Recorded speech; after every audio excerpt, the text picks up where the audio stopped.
जरा सी आहट होती है। दोस्तों, आज मैं जो आप लोगों को कहानी बताने जा रही हूँ ये एक रियल घटना पर आधारित है।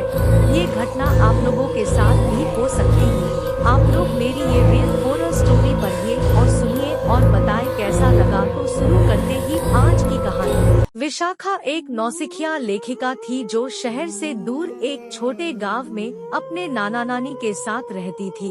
उसके लिए गांव की चुपचापी रातें और सितारों से भरी स्वर्गीय आकाश की चाह को लिखने की एक अद्वितीय विशेषता थी।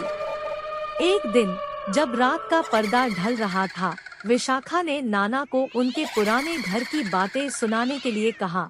नाना ने उसे बताया कि उनके पुराने घर में एक अत्यंत पुरानी कहानी है जो कुछ अजीब घटनाओं से भरी हुई है। उन्होंने विशाखा को बताया कि उनके घर के पुराने कमरे में एक अजीब रूहानी शक्ति का अनुभव होता है जो रात के समय जगह जगह आवाजें करती है। विशाखा ने इसे एक पुरानी और डरावनी कहानी माना, लेकिन उसने इसे ध्यान में रखा। एक रात जब विशाखा अकेली अपने कमरे में थी, उसने सुना कि उसके पुराने कमरे से अजीब सी आवाज आ रही है। धीरे धीरे वह आवाज बढ़ती गई, जैसे कोई कुछ कह रहा हो। ध्वनि के साथ साथ वायु भी ठंडी हो रही थी, जैसे कोई अदृश्य शक्ति कुछ कहने के लिए उसके साथ खेल रही हो। विशाखा डर के मारे अपने पति के पास भागी और उसे सब कुछ बताया। पति ने उसे सांत्वना दी, लेकिन विशाखा का डर कम नहीं हुआ।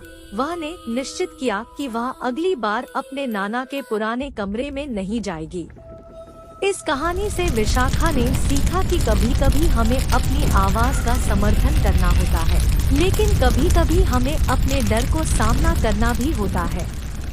विशाखा की यह कहानी उसके लिए एक सीख है कि हमें कभी भी अपने डर से भागने की जरूरत नहीं होती है, बल्कि हमें उनका सामना करना चाहिए।